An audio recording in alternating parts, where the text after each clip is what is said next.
Magic is definitely a game of cunning, strategy, and patience. But sometimes, I just want to unleash the beast. No, Brett Favre, no! You, sir, are a professional and a role model. Anyway, Amonkhet brought with it many new legendary creatures, but none of whom I was more excited about than the Minotaur Legend.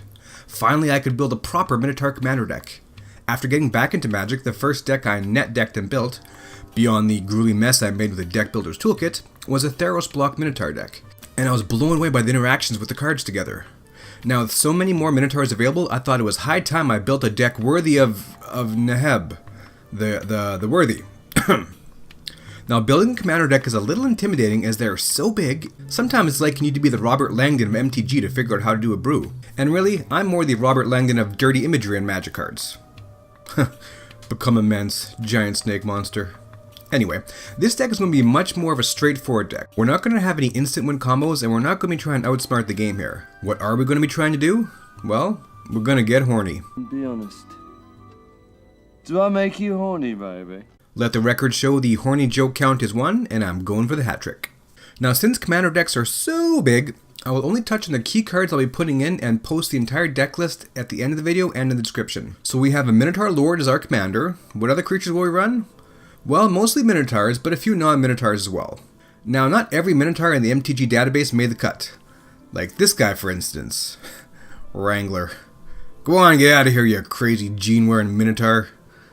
Denim Walk. Man, you wizards is crazy. Anyway, some of the key other Minotaurs we'll be running will be lords like the Rageblood Shaman, Trample, and +1/+1 to other Minotaurs, the Ragemonger, some red-black ramp, Kragma Warcaller, +2 and haste, and the Felhide Petrifier. With Neheb in play, all Minotaurs have the delicious combo with Death Touch and First Strike. Yes, please. Some of the non-lords but still awesome Minotaurs would include the Fanatic of Mogis. You gotta love those effects that hit all opponents when playing Commander. The Oracle of Bones can help balance an instant or sorcery spell, and since you get to choose the opponent who chooses, there is wiggle room for some wheeling and dealing there. You could be like, hey, if you choose not to pay the tribute, I will choose to get my Doomblade out of my graveyard and kill that angel who's stopping us from attacking everybody. Shenanigans. Felhide's Spirit Binder can be a bit slow and clunky in other environments, but will work nicely in Commander. At the very least, he may be the target of some removal, as he can create tokens of any target creature on the battlefield. The Lord of Shatterskull Pass is also a nice place to sink some mana late game, but you just know your opponents will let you spend the 12 mana to level them up, and then just doomblade them out of nowhere. Isn't that right, you sadists? I also like the Gnarled Scarhide, as his bestow ability makes him good both in early and late game. And about the only Minotaur who will cost more than $1 would be the Boros Reckoner. He becomes a hard cast 3 red in this deck, but he has a nice ability that can be very fun to play around with. Well, that's enough Minotaurs to satisfy 2 Live Crew, cause they're so horny. Wow, that's another song that's just not appropriate anymore.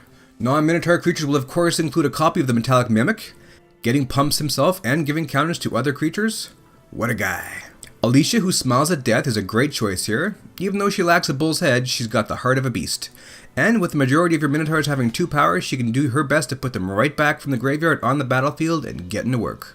Avaricious Dragon will help us have cards to play, but keep our hands honest and empty for our pseudo-hellbent strategy we'll be going with under the tutelage of Neheb. Speaking of hellbent, the Sire of Insanity will also help our opponents be hellbent too. Wow, another really nice guy. We'll also have the Ashenmore Liege helping with support. I believe it is the most expensive creature in this deck, but versatile nonetheless. Those are some of the standout creature spells we'll be running. Some of the standout non-creature spells would include, and since we're playing black here, a whole lot of cards that help put our opponent's creatures in the graveyard and help get our creatures out of the graveyard. The aforementioned Doomblade, Murderous Cut, Terminate. I even like Dead Drop in Commander. Odds are you'll have some Delve Fuel in the graveyard, plus it hits 2 creatures. Same with Twin Strike, only this way you get to choose the creatures. Malicious Infliction can do the same, you just gotta work for it, people. Now, I imagine our creatures will also be the likely target of many a removal spell, plus they have the nasty habit of occasionally dying in combat, so we will stock our deck with many a backdoor to the Shadow Realm so we can resurrect them as best we can. Death's Do It, Morbid Plunder, Wander in Death.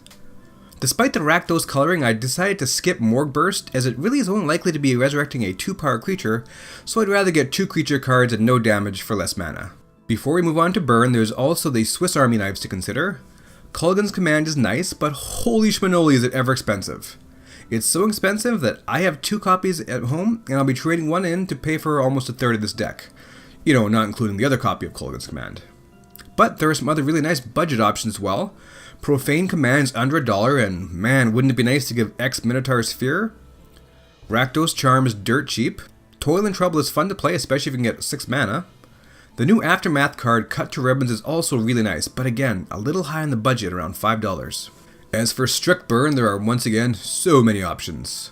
Of course, Bolt, but Searing Blood is also hilarious because there are lots of nasty 2-power creatures, like Daxos, you son of a bitch. Any player who runs a copy of Daxos deserves to get the 3 damage. Yeah, I've played Daxos in a deck in the past, but I feel bad about it. Skullcrack is also a fun way to ruin someone's day. You want to see some Tears of an Angel? Also, don't forget your X mana costed burn spells like Crater's Claw, Demon Fire, and Rakdos Return, which will give them the bad touch ×2. I think the only non-burn red spell we'll run will be, of course, a copy of Flurry of Horns. The tokens get haste, so I really like this card, but I wonder how it makes Moose T feel. I thought so. Bam! There's the hat trick, and I haven't even gotten to enchantments yet. There are only 4 enchantments I chose to run, and 2 are artifacts. Berserker's Onslaught could mean quick victory, as double striking Minotaurs are just awesome. And even though we're mostly hellbent, a little card draw when we want is nice, so we'll throw in a copy of Greed, because Greed is good. So very good. And we'll get out the Instruments of the Gods with the Whip of Erebos and the Hammer of Perforos. Great Anthem effects with mana sinking secondary abilities, and both on the somewhat budget side. As for the artifacts, the Rakdos Key Run, it's mana fixing and ramp with a bit of a sink as well. Sol Ring, because you gotta run Sol Ring. Swiftfire Boots is always welcome. Can you tell I'm pilfering from my Guided by Nature deck here a bit? A copy of Coat of Arms will go a long way in this deck. Yes, it's expensive and high on the mana cost, but goes great with the tribal theme. And finally, Cultivator's Caravan for 3 reasons. First, it's useful for ramping, and secondly, we may find ourselves in a situation, often in fact, where we don't want to attack or block with one of our lords in fear of them dying. In those situations, we can use our lords to crew up this bad boy, and still feel free to swing away, Meryl. Swing away.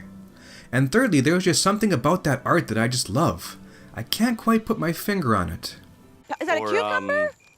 Oh, it's a peanut! Thanks, Jen.